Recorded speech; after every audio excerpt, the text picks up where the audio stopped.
Hello again, everybody. I'm Roger Hoover. Glad to welcome you back to the Crimson Tide Sports Network, and welcome to this Thursday edition of Crimson Drive, driven by Tuscaloosa Toyota. Make sure you check them out online at TuscaloosaToyota.com. We're glad to be with you on this Thursday afternoon, a really busy time for Crimson Tide Athletics, as we'll start to go through all of today's headlines, thanks to this smart board that's been furnished to us by RJ Young. They are the official technology solutions provider of Crimson Drive. They'll help us go through all the headlines for today. Starting with what's ahead on the show, we'll first hear from the head coach of the Alabama Crimson Tide, Nick Saban, with some thoughts after the Wednesday practice as Alabama gears up for its second scrimmage coming up on Saturday, and we're still getting closer and closer to the Golden Flake A-Day game coming up on April 16th. So first things first, we'll hear from Coach Saban, then we'll talk with the SEC Pitcher of the Week, Lexi Kilfoyl of Alabama softball. Perfect game on Monday night, back-to-back wins against Georgia, and she's primed for even more coming up this weekend against Florida. Lexi Kilfoyl, really the story of the softball team right now. The story of the Alabama baseball team is William Hamiter. He suffered a broken bone in his foot the second week of the series. We thought he'd be lost for maybe 2 months, but it's only been 1 month away for Hamiter. He has come back really well, so he'll detail his recovery coming up in just a few moments.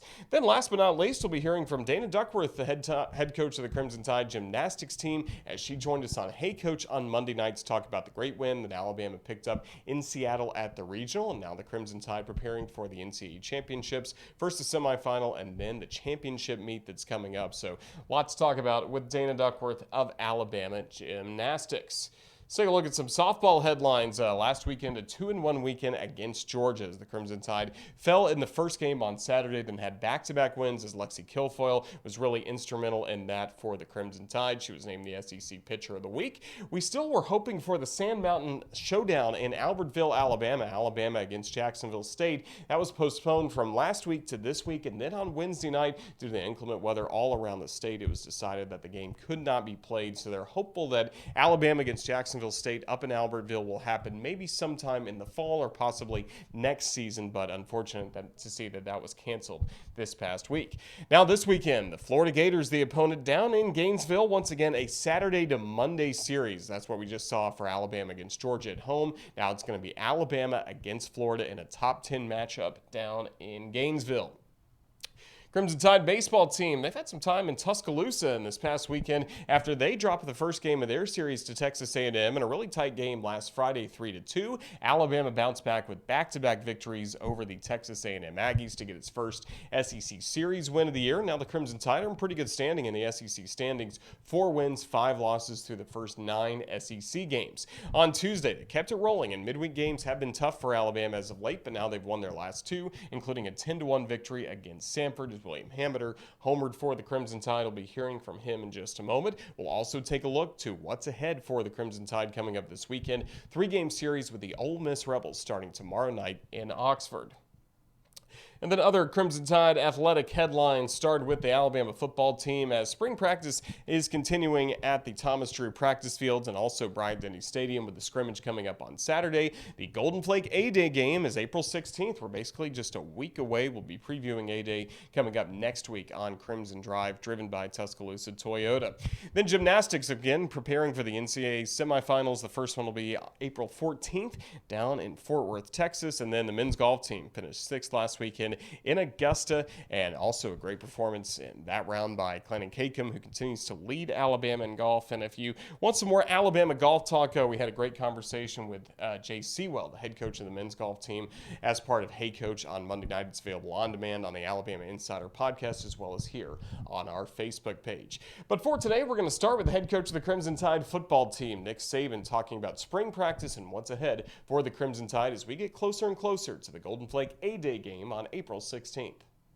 Well, I think we continue to make pretty good progress, as a team. I think we have a lot of guys that are working hard, a lot of guys that are competing, a lot of guys that are actually improving.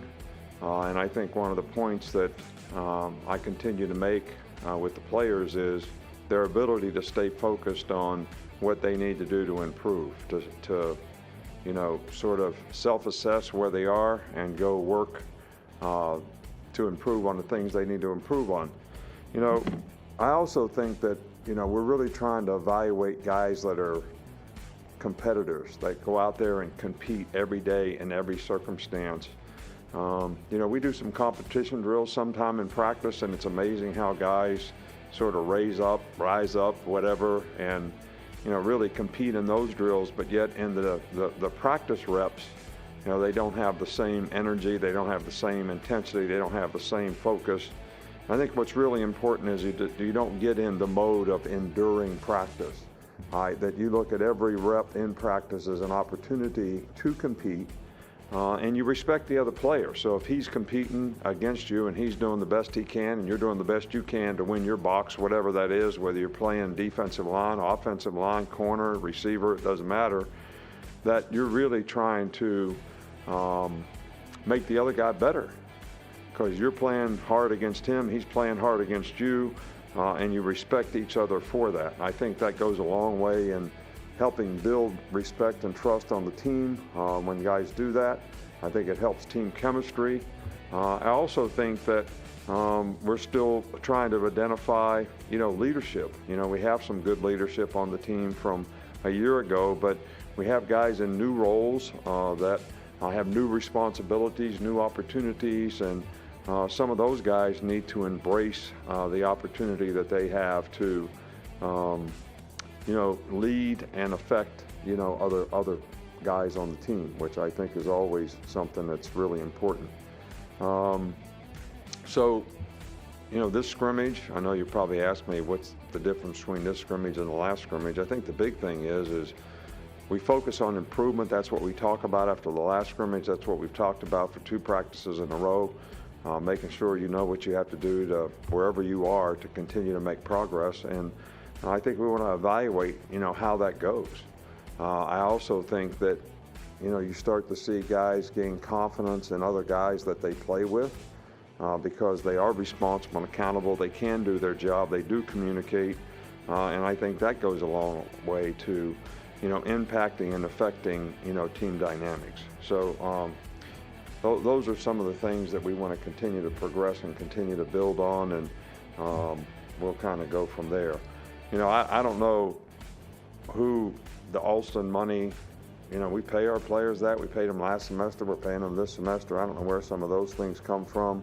I know you probably asked me about Ajay Hall. He is suspended from the team for, violations of some, team rules, whether they're, academic or whatever. It doesn't really matter. Everybody has a responsibility and obligation to respect the principles and values and do what they need to do they're all there to help them be more successful. So to respect those and do those is always really helpful. We don't have enough offensive linemen that everybody doesn't have to, sort of rotate around and do a lot of different things. So we'll continue to evaluate it. Guys are making progress, and, but it hasn't settled down because we have a lot of guys that, we only got 10 or 11 guys that are able to practice in the offensive line. All right, so we're trying to practice 3 or 4 teams of guys, so guys have to mix and match. We have 7 guys per group, and they have to rotate around. Is it important that we build continuity in the offensive line right now? I think the diversity that we gain from the experience that guys get at various positions is probably more important right now than worrying about what you're worried about. But, we do have some guys that are making progress at tackle, and hopefully they'll continue to improve throughout the spring. Well, I think, consistency and performance is, really a critical thing at corner. I think both guys have definitely, made some good plays. I think we need to do it on a more consistent basis, and I think they have to look at every opportunity they get in practice as an opportunity to compete and try to get better. And one of the things that's really important when you play corner, they all get beat. So how you play the next play is really, really important. You got to have resiliency when you play that position so you can stay focused and not get frustrated, not get emotional, control your emotions, be able to focus on the next play, and that's what makes great competitors at that position. So those guys are making progress. Good to hear from Coach Saban as, again, we're getting closer and closer to the 2022 Golden Flake A-Day game coming up on Saturday, April 16th inside Bryant-Denny Stadium. We'll have full coverage available on the radio at Booth Cam as well for A-Day. That is coming a lot closer. April 16th, we will be back inside Bryant-Denny Stadium. We'll be talking more football coming up on next week's edition of Crimson Drive, driven by Tuscaloosa Toyota. Right now, we want to talk some Alabama softballs. The Crimson Tide had a great weekend against Georgia after losing the first game on Saturday, back-to-back wins on Sunday and Monday. The winning pitcher in both of those contests, Lexi Kilfoyl, and then on Monday night she was perfect, tossing a perfect game for Alabama in a game that actually ended in a run rule victory, so she only had to face 18 batters. Her catcher, Allie Shipman, with the big home run that clinched it for the Crimson Tide, an early run rule win in the 6th inning on Monday. So for her efforts, Lexi Kilfoyl has been named the SEC Pitcher of the Week, and she joins us this week on Crimson Drive, driven by Tuscaloosa Toyota. Lexi, congratulations on everything that's been happening for you and the Crimson Tide softball team. How are you doing? Thank you. I'm doing great. I mean, last night was just so much fun. It was an awesome team win, and I just had a blast. Well, all of Alabama really enjoyed watching you pitch on Monday as well as on Sunday. First of all, what can you tell us about the mindset that this team had trying to bounce back after falling to Georgia on Saturday? We kind of had the mindset of knowing that no matter if you lose the first one, you can always get it done in the next two.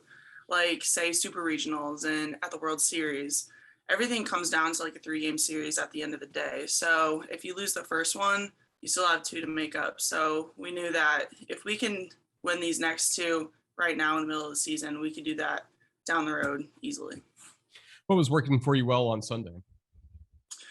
Sunday, I would say drop ball was working the best for me. I was struggling a little bit hitting my spots, but that's when I just started hitting the corners a little bit better and letting my defense do the work that I know that they can do behind me. So put my trust in my defense and just hit the corners, make the most of it. Good things happen for the Crimson Tide. You get the Sunday win to even up the series. Now you're gearing up for a Monday night game on national television against Georgia. First of all, did you expect that you'd be the starting pitcher last night? Honestly, no. After throwing 130 pitches, I think it was Sunday, I thought I was maybe going to get a little bit of a break, but I always wanted to have the mindset of be ready. And so it was a little bit of a shock to me at first that I was throwing, but I knew that I could use Sunday's win and everything good that happened in that game and use it towards Monday night's game. And so just learned from the bad stuff, but also used the good stuff in Monday's win. What's the biggest challenge of pitching in back-to-back days? Is it the lineup seeing you once again? or is the physical strain? What's the biggest challenge there? I'd say a little bit of both for sure, because shoot, the batter saw me, I'd say about six times at the end of series. So the more that they see a pitcher, the more that they can recognize what we're going to throw them, what to expect. So I guess it's a little more difficult to use their weaknesses and use that to our advantage because they start to know their weaknesses. But I'd say the physical strain also has to do a lot with it because, any physical activity, 130 pitches that's a decent amount. So coming back from that, I think it was a little bit physical and the batters seeing us so many times. Well, you mentioned going up against Georgia, some hitters, 5-6 times, but for you on Monday night, you were able to get a lot of strikeouts. Just what was working with you when the count had 2 strikes on Georgia hitters? I'd say almost all my pitches were working as I wanted them to, which is a rarity, but it ended up working. But curveball, my off-speed curve was working the best. I was placing it right on the corner. It was moving a lot. And of course, Allie Shipman, she was framing it up behind the plate too. Even some of the calls, they were close calls. And I believe that if she wasn't behind the plate, we wouldn't get those calls. So she did a great job behind the plate. And so did Steph. The pitch calling we were throwing them off balance the whole game. They didn't really know what to expect, but Steph, Allie, they mean a lot to that win for sure. Yeah, of course, Allie gets the walk-off home run for you to make sure that it is a run rule victory and for you a perfect game. Just as you're watching her at bat, what was going through your mind as you saw the ball leave the park and Rhodes House went crazy? I actually did, yeah. She was having a great game already. I think she had 2 RBIs so far. And so coming up to that at bat, Allie Coach Allie came in and was like, we're not going back out there. We're going to get it done right now. We're going to run roll them right now. And as soon as there were two people on base and Allie was up, I knew it was her time to do something crazy. And she definitely did. And once she made contact, I literally jumped up on the fence because I knew it was going out. And it was so much fun. It was awesome. How important has it been for her to come into this Alabama softball program? Obviously, she had great results when she was playing at Tennessee, but now she gets to be your teammate and gets to be your catcher. How much has she helped you this year? She's, worked wonders because she came from the SEC. So she has lots of experience under her belt and just seeing so many other teams besides just like what Alabama has seen. So she brings a lot of experience and a lot of almost like grandma to our team because she's very experienced and she does tough situations. She knows how to help us out and she's a great addition for sure. Well, of course, you've got to be a teammate that celebrated some great accomplishments from your fellow pitchers, whether it's Montana's perfect game in the World Series last year and her birthday, even last week, Alex Salter with the no-hitter she had against Alabama State. What was it like being on the receiving end of a perfect game? I'm sure they were really fired up for you. Yeah, it was really exciting. It's a big deal for the whole pitching staff because we're with each other every single day in the bullpen, pushing each other to like be our best. And so it's really a perfect game for the whole staff, the whole bullpen, because they've been my biggest rocks behind preparing and literally everything. So it's a win for literally the whole team, but especially the bullpen. And of course, to do it at home, I imagine had to be really special, especially a kind of standalone game in college softball on a Monday night on the SEC network. Just how much has the home environment helped you and the whole team this year? The crowd just absolutely is crazy. It's one of the best environments to play college softball in for sure, because having all those fans behind your back and knowing that they're rooting for you really gives everyone on the team energy. Even when we're up to bat, they just bring that energy and we feed off of each other. It goes both ways, and definitely on the mound as well. It makes me feel a little bit more pressure, not gonna lie, but I think I use that adrenaline to my advantage. And yeah, the crowd is awesome. The fans are amazing. We love them. Well, it was great to see on Monday night at the Rhodes House, of course, you pitching a perfect game. And now moving forward, the Sand Mountain Showdown coming up, and then a weekend series against the Florida Gators in Gainesville. Just how fired up for you for what's ahead for this Alabama softball team and what's ahead for you this season? Very fired up because, anything in the SEC is going to be tough. So I think the team is using this series win to our advantage and using it kind of as confidence going on, knowing that even if we lose like the first game of the series, we can always come back no matter how far we are down. And it just gives us a lot of confidence down the road. Well, Lexi Kilfoyl, congratulations on your perfect game Monday night against Georgia and also being named the SEC Softball Pitcher of the Week. Just thank you for joining us. Roll Tide, and best of luck to you moving forward. Thank you, Roger. Roll Tide. Good luck to Alabama softball this weekend against the Florida Gators. Again, another Saturday through Monday series coming up for Alabama. So who knows? Maybe we'll see Lexi Kilfoyl again on a Monday night have a very special night against Florida. We're certainly rooting for that this weekend for Alabama softball. For Alabama baseball, the Crimson Tide are getting ready to hit the road as well this weekend, taking on the Ole Miss Rebels in a 3-game series. And over the past month, Alabama has been without the services of William Hamiter, the everyday cleanup batter and also right fielder for the Crimson Tide, who was injured week 2 against Texas, but last week against Texas A&M, he made his return and he's really playing well, driving in runs in the past 3 games. He had a home run against Samford on Tuesday in the 10-1 victory for Alabama, so we figured it was a good time to catch up with Tuscaloosa native William Hamiter and hear about his road to recovery, and now he's back for Alabama baseball. First of all, William, Roll Tide. It's great to see you. How's everything going? Roll Tide. Everything's great. Just glad to be back playing. Glad to be back with the guys. Team clubhouse is feeling good. Good vibes. A lot of belief in each other, and we're just trying to, I think we've won 5 out of the last 6. So just trying to keep the momentum going. Keep carrying that on. If we can do that, try to make some noise in the postseason. But the belief is there, and we got to keep taking some further steps.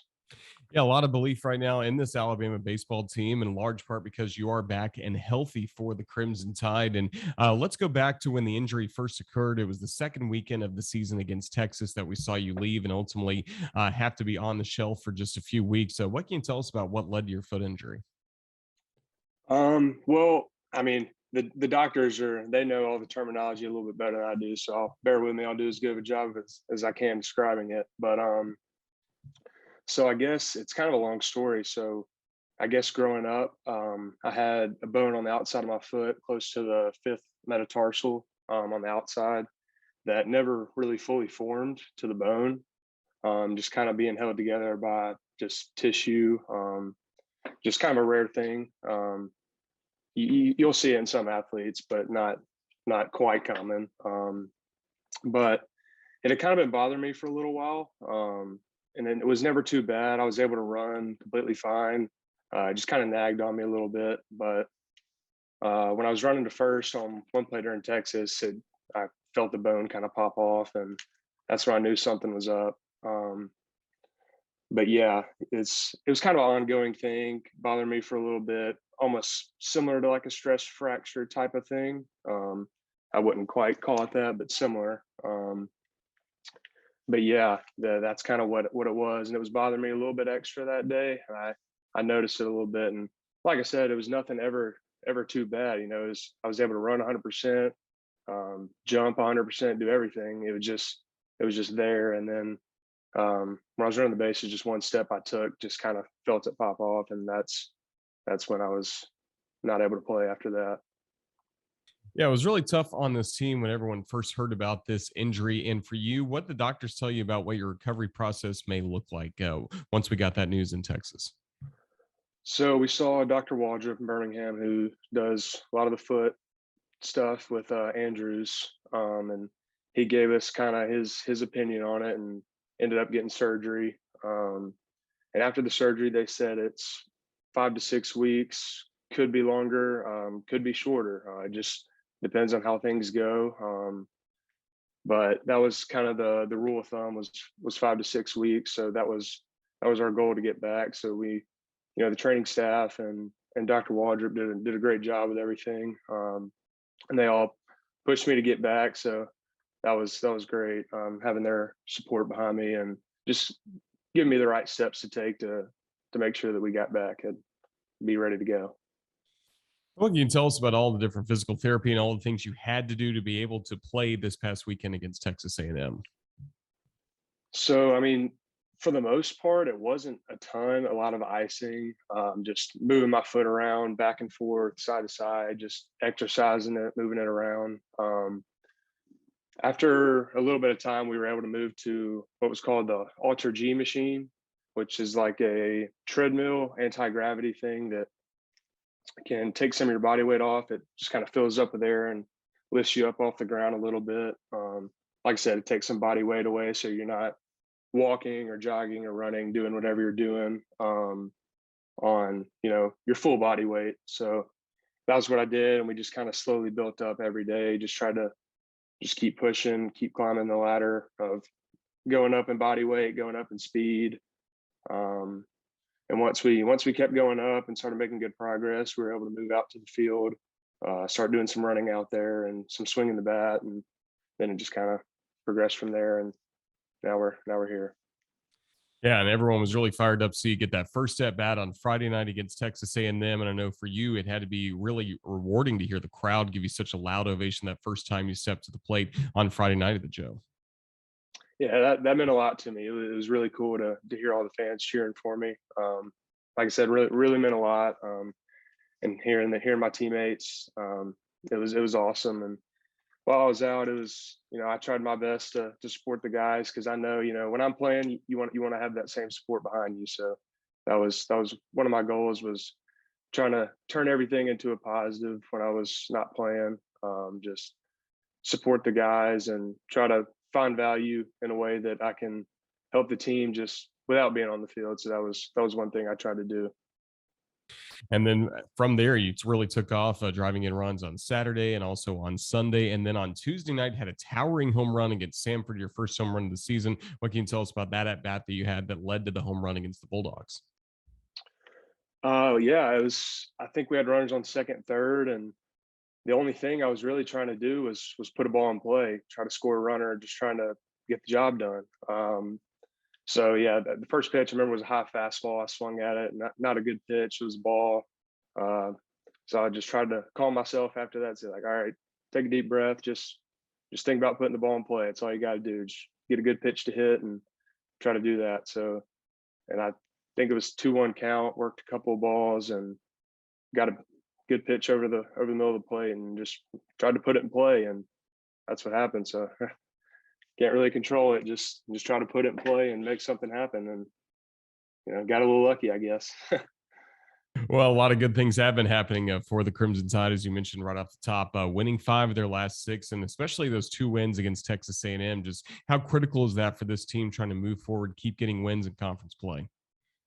It was big for us. We needed that bad. We've been so close in so many games, and we know just we're 1, 2, 3 mistakes away from winning some of these games that we've lost. And in this midweek game that we played, it was big for us to take a big step and try to play well throughout the course of the game, which we haven't been able to do necessarily in midweek. So that was good for us, and just building that confidence of getting those wins and knowing that we can do it. We're right there, and we just got to keep taking those steps and limit our mistakes to keep making runs and winning games.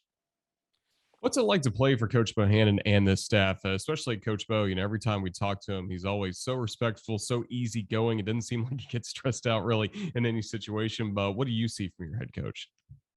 They're a great staff. They give us a lot of freedom with all we do. They teach us a lot about the game, and we enjoy having them coach us. They do a good job with us and motivate us, and we're really glad to have them.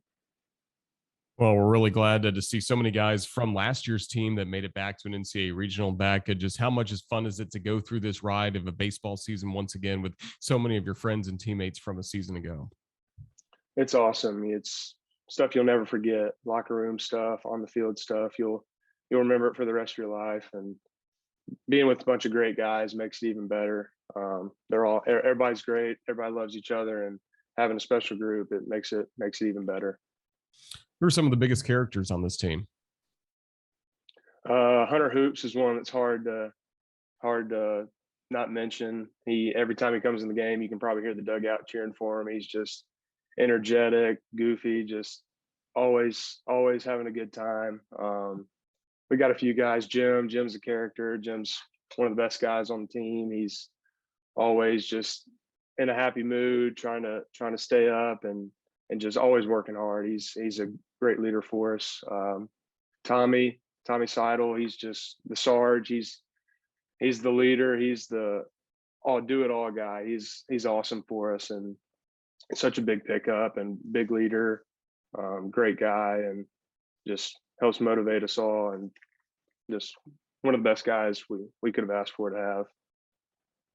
Well, it's a really fun team to watch, and now you're gearing up for a big weekend series against the Ole Miss Rebels. And for you, we keep talking about how you're working your way back from this injury. When could we possibly see you in the outfield once again?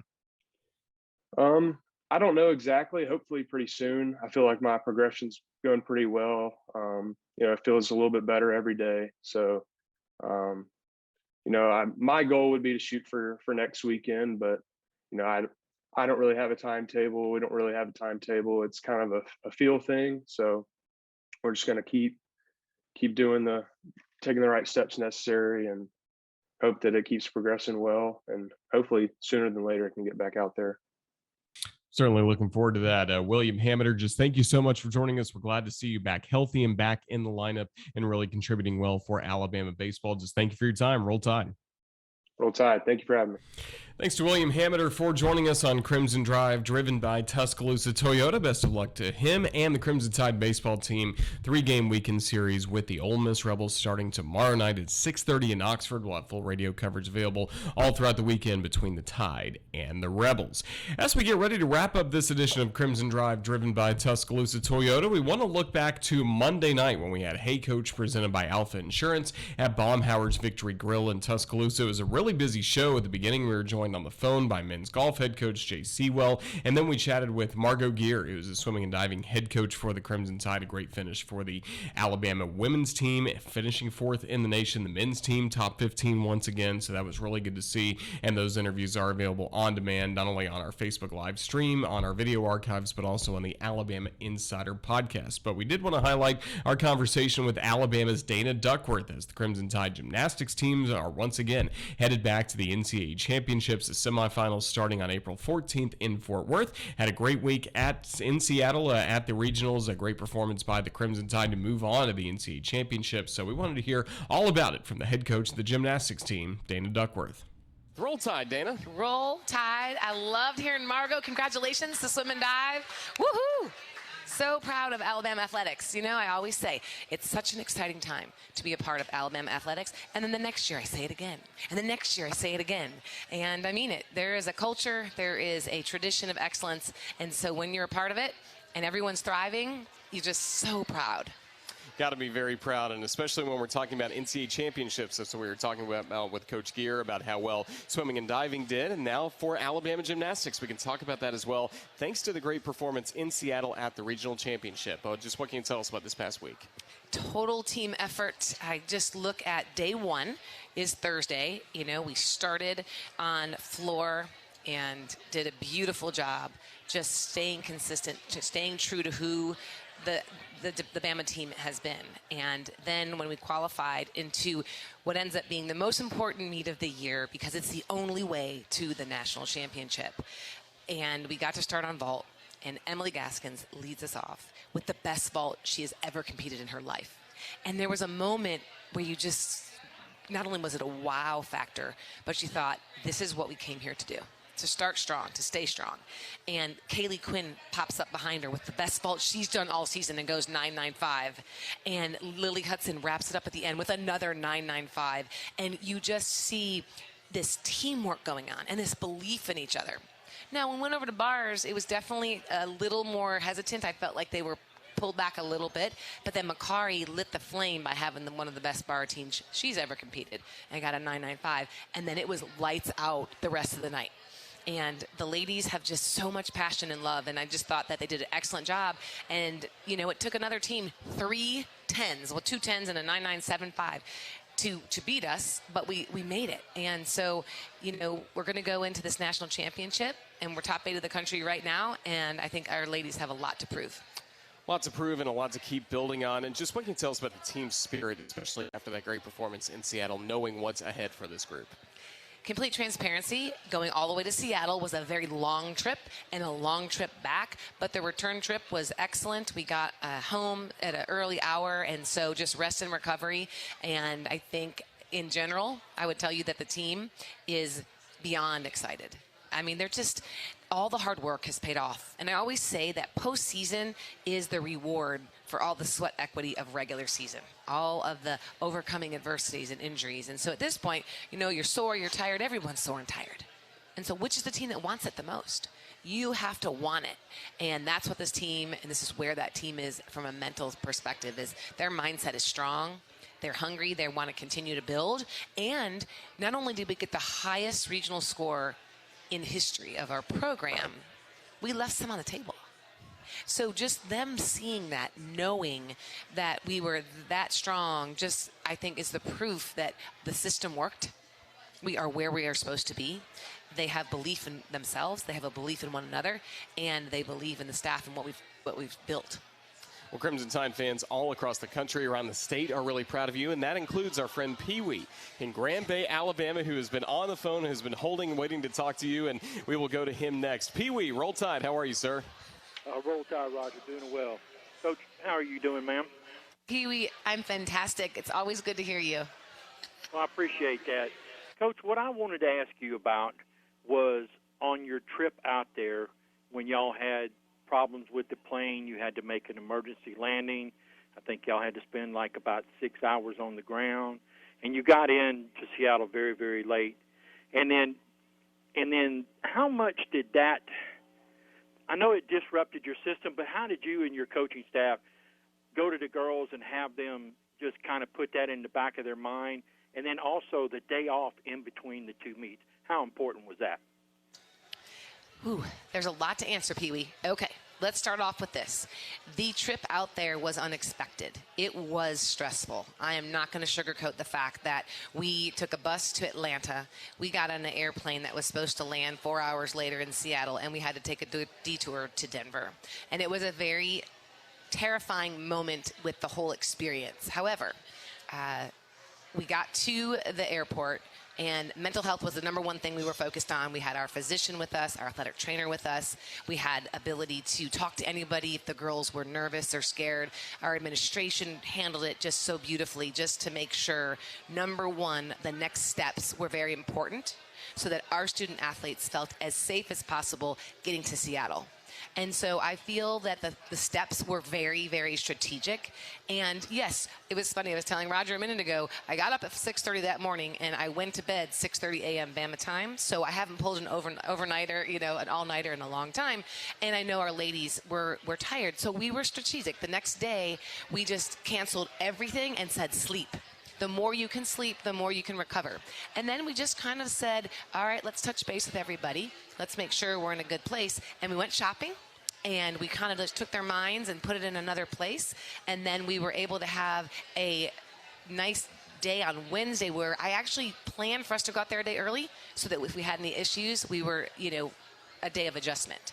So they did beautiful, and I thought mentally they handled it very, very well, like true champions. So then we competed like rock stars on Thursday. And I think the key, Pee-wee, was I said, ladies, just do today. Just do today really, really well to the best of your ability. And don't worry about what happened yesterday, and don't worry about the plane ride on Sunday. Focus on Thursday. And so then on Friday, we again wanted them to just have kind of a free day. And so we did a stretch at the hotel. And then we took them to the Space Needle. And we went up into the clouds and just had a great time and had a beautiful dinner at a really cool restaurant and just took some time to be thinking about anything but what happened. And then they went into Saturday, and I told someone the other day, they're warriors. They came in there, and they were ready to fight. They were not going to back down. They were going to do everything they possibly could to be the best that they could be, and that's exactly what they did. And we stayed in the Bama bubble. We did what we could do, which was control what we could do. Because people always ask me, did you watch the other people? No, I can't control what they're doing. And there's no defense in gymnastics. So we just focused on us, and they did a beautiful job.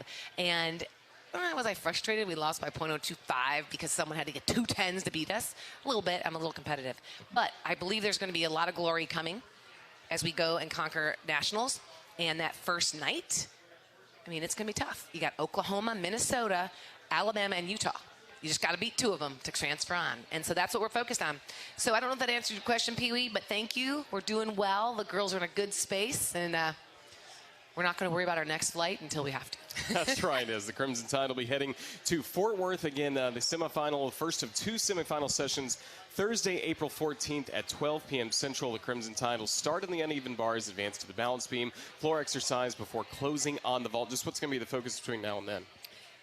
Getting better. How do we get .025 better for each individual athlete? Again, our system has worked. We're not going to change a lot. We're going to have a basics day tomorrow and then get right back into routines. We'll do some intra-squats, pressure sets, and we're going to hope that a couple other athletes get healthy and we can add them into the regimen. But at the same time, I think our ladies proved that whoever was asked to step in, stepped in with grace and confidence and did their job.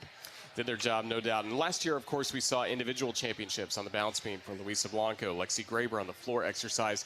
Individually right now, who is contributing some of their best gymnastics as we get ready for the championships? That's a great question, and it's loaded because everybody. You look at Emily Gaskins is doing a great job. Shania Adams stepped in. Maddie Walagora, some of the names you don't hear all the time, delivered.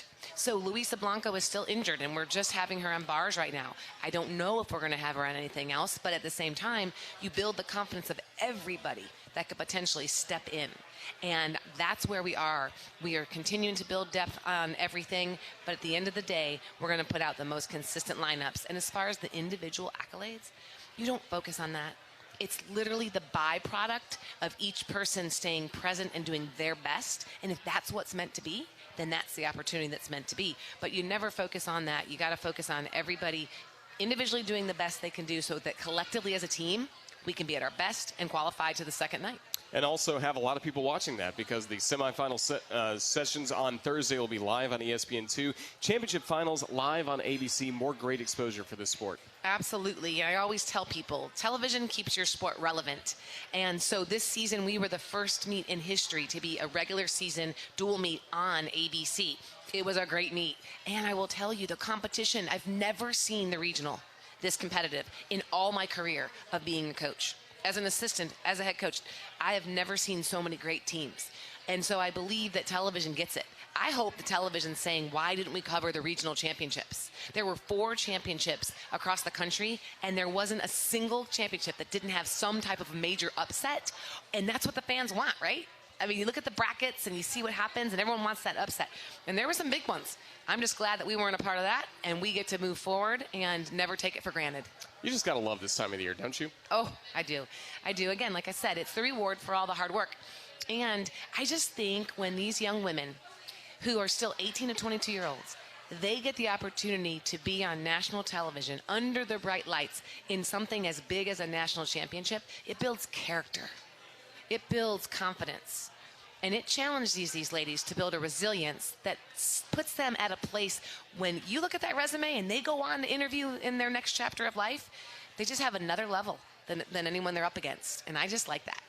We certainly like it as well because Alabama historically, again, has performed so well in this championship meet, and we are really looking forward to everything that is ahead for Alabama Gymnastics. Dana, just thank you for joining us tonight. Roll Tide. We can't wait to see what's coming up in Fort Worth for you and the Crimson Tide. Roll Tide, and if you feel like traveling to Dallas, Fort Worth, let's go because we want to keep a big old fan. We want lots of fans there. And thank you all of our fans for the entire season, everything they've contributed and been a part of. We feel it, we love it, and we appreciate it. Want to see a lot of Crimson in Fort Worth. Roll Tide, Dana. Thank you. Roll Tide.